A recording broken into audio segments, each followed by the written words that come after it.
Welcome into the In the Money podcast for KeenelandSelect.com for Saturday, January the 14th. I'm Tom Leach, along with Jim Goodman, Keeneland's Director of Mutuals and Simulcasting. So we take a look at a 3-stakes card at Gulfstream Park, all 3 of them graded, and we'll also come up with a late pick 4 ticket here too. Jim, let's start in the 6th race. The grade 3 Marshall River on the turf. Fillies and mares 4 and up at a mile and a 16th. A couple of pletchers in here that look pretty tough. Who did you land on? Yeah, the first decision that I made was I'm tossing Sandiva. I've lost enough money on her in the past. So I really think when you look at her, she won this race last year. But then she comes back in the Royal Delta as the favorite, and then she comes back in the Honey Fox as one of the favorites, and I think I bet on her every time. And I think she's lost a couple of steps. She's no longer close to the 100 buyer level. So I'm going to toss her. I'm not going to use her at all in pick 3s, or I'm not going to use her in this race. And I'm going to assume Isabella Sings ran a huge race in the My Charmer. It was really an easy win, but she got a really easy lead, and Seacoast was closing at the end, but didn't have a whole lot to run at. So I'm going to think that Isabella Sings and Dickinson, the 8 for Kerry McLaughlin, go out and contest the lead.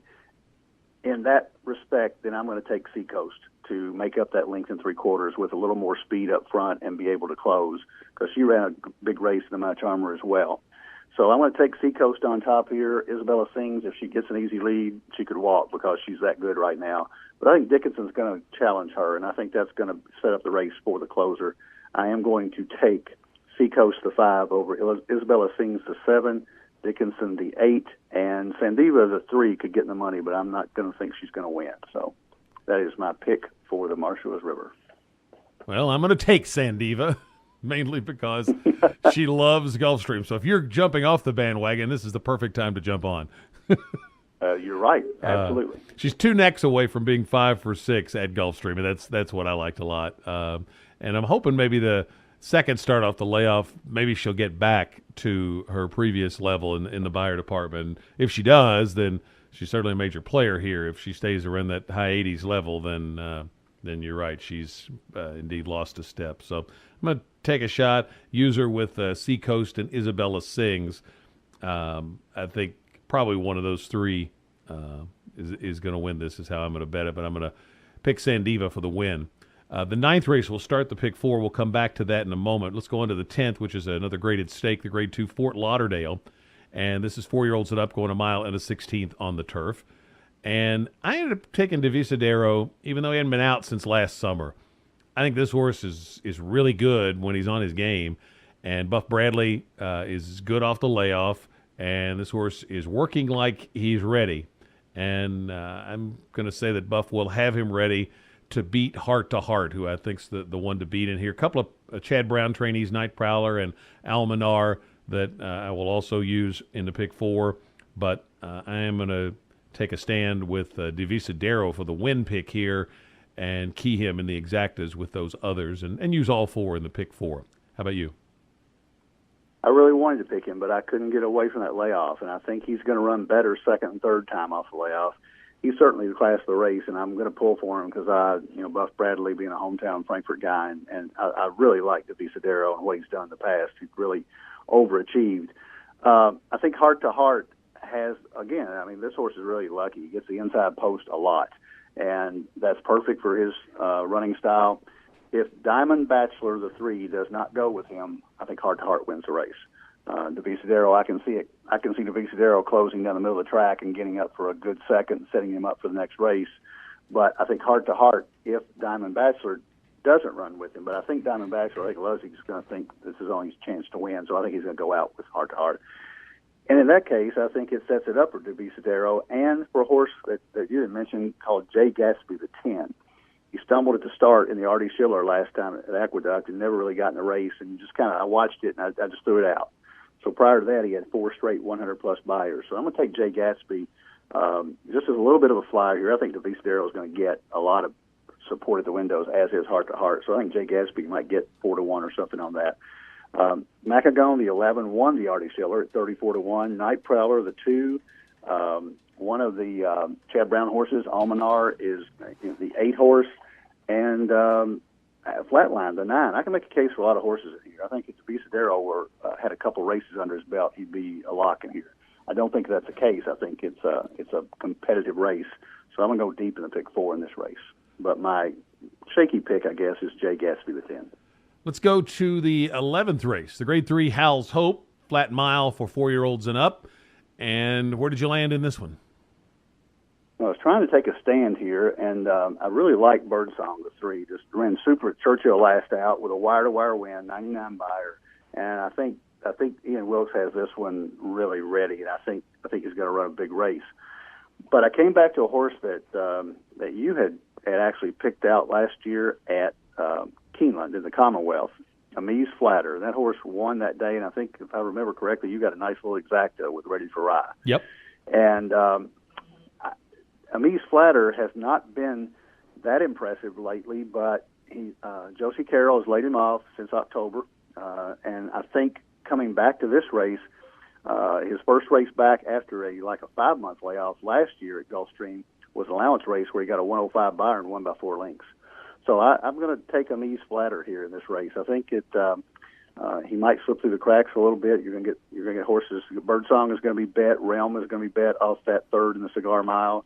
I think Tommy Modget bet off the Fred Hooper last year, and Unbridled Outlaw, the 9 for Romans and Landry, just because of the connections. But I think Amise Flatter, I think if you pair up those 105s, they've come well apart from each other, but I think if he gets back to that, I'm thinking he's ready to fire, and I think he's going to take that stretch out from 7 furlongs is his best distance, but 1 mile is certainly not outside his comfort zone. So I think Amise Flatter is my pick in the 11th at Gulfstream. Like both of those top 2 that you have, they're in my top 3, but I ended up taking Tommy Macho on top. You have to do that. I think you have to draw a line through the 2 races last fall. Didn't look like the same horse that we had seen earlier. He's I think on his best day, he's classier than these. And I think that maybe Pletcher gave him a little freshening, and then he's come back and trained well. So I'm betting that Pletcher has him right again, and he wins this and then jumps up to something much bigger. This is kind of a prep for a bigger engagement. So that's how I'm going to play this and take my stand with Tommy Macho. Amise Flatter, Birdsong, Realm, and Mr. Jordan are the ones that I'll use with him, making Tommy Macho my key horse in the exotics. And in the pick 4 as well, I'm going to single Tommy Macho and take a stand there and go deeper in other races. In the 9th race, which is a maiden race turf sprint, Objective completes the one I picked. The Cassie horses are running first or second.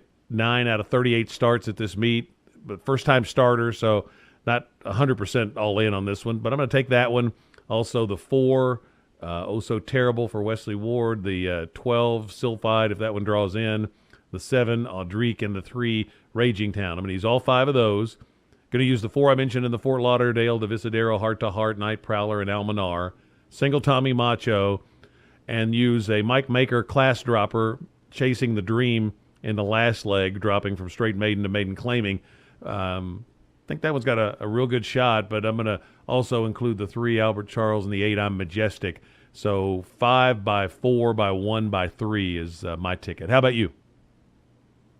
Well, I'm going to be heavy up front, and I'm going to be light in the rear end on the 12th race. I'm going to go backwards, and I'm going to single the 10 horse that you just mentioned, Chasing the Dream, Mike Maker's horse, the only horse dropping from maiden special weight to 25, unless the 13 San Filippo draws in. So if that horse draws in, you got to look at it a little bit differently. But I'm going to single the 10. So I've got a lot of coverage up front, depending on what your budget is. So I'm going to go in the 9th race with Oh So Terrible, the 4, Morticia, the 6, the 8, Two Timing Dancer, who would be my top pick, the 9, River Spring, first-time starter for Ralph Nix, and the 10, Soulshine, a first-time starter for Mark Cassie. So 4, 6, 8, 9, 10. As deep as you can in the 10th race. I've got 1, 2, 7, 8, 9, 10, 11. I got 7 horses with Heart to Heart, Night Prowler, Devisadero, Almanar, Flatline, Jay Gatsby, and Macagone, the 7 we talked about. 2, 3, 4, 5 in the 11th with Tommy Macho, Birdsong, Realm, and Amise Flatter. I think I got a good shot at being alive to the 10 horse then. It's a $72 ticket for all those horses and then singling a maiden claimer race. I'm not sure that I'll do that, but maiden special weight dropping to 25, I think it's, I'm like you, I think Maker's got this horse in a place that he can win. So that's my ticket, $72. Or the other way I did it, if you go 3-5 in the 11th race and then come back and cover the 10 with in case the 13 gets in, or the 8 horse in the last race. So that's a couple ways to play it if you don't really want to single the 10. Best of luck on your Saturday wagers, and we'll be back next week for another edition of the In the Money podcast for KeenelandSelect.com.